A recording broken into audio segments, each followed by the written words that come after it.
नमस्कार दोस्तों, स्वागत है आप सभी का संसार भक्ति सागर चैनल में।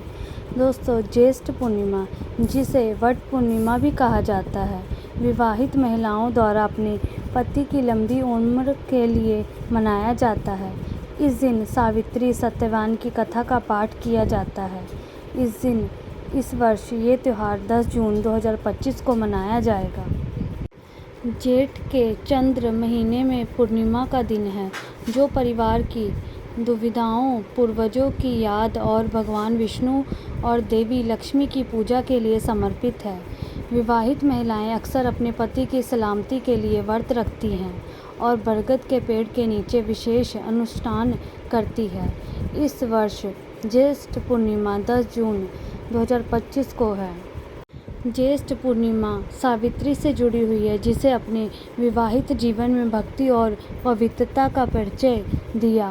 परंपरा ये मानती है कि सावित्री की अटूट भक्ति और भगवान यम से उसकी याचना के परिणाम स्वरूप उसके पति सत्यवान पुनर्जीवित हो गए थे। विवाहित महिलाएं अपने पति की लंबी उम्र और सुख वैवाहिक जीवन के लिए आशीर्वाद प्राप्त करने की आशा से इस दिन ब्रह्मा, सावित्री, यम, नारद और सत्यवान की पूजा करती हैं।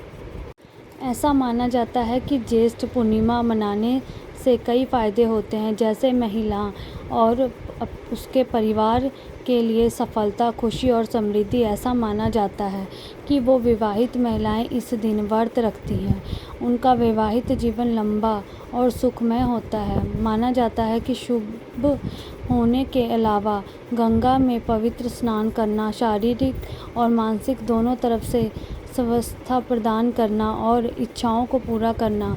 ज्येष्ठ पूर्णिमा एक प्रिय और महत्वपूर्ण त्यौहार है, क्योंकि महिलाएं अपने परिवार की सुख, समृद्धि और खुशी करने के प्रयास में यहाँ पूजा करती है। तो आइए दोस्तों, जानते हैं कि ज्येष्ठ पूर्णिमा व्रत की कथा क्या है। ज्येष्ठ मास की पूर्णिमा को वट सावित्री पूर्णिमा का ज्येष्ठ पूर्णिमा कहा जाता है। इस दिन वट मतलब बरगद वृक्ष की पूजा की जाती है और सुहागिन स्त्रियां अपने पति की लंबी उम्र के लिए व्रत रखती है। इस दिन सावित्री सत्यवान की पवित्र कथा का पाठ करना बहुत शुभ माना जाता है। पुरानी कथा के अनुसार सावित्री एक राजकुमारी थी।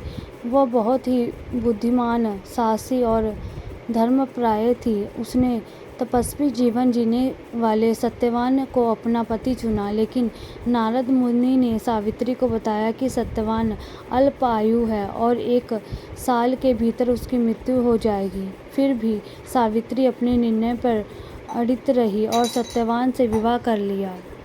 सावित्री ने अपने पति के साथ वन में रहना शुरू किया। जब मृत्यु का दिन आया, सत्यवान लकड़ी काटने के लिए जंगल गया और वहीं गिर पड़ा। यमराज उसकी आत्मा लेने आए, लेकिन सावित्री ने यमराज का पीछा किया और उससे धर्म की बातें करते हुए उसका दिल जीत लिया।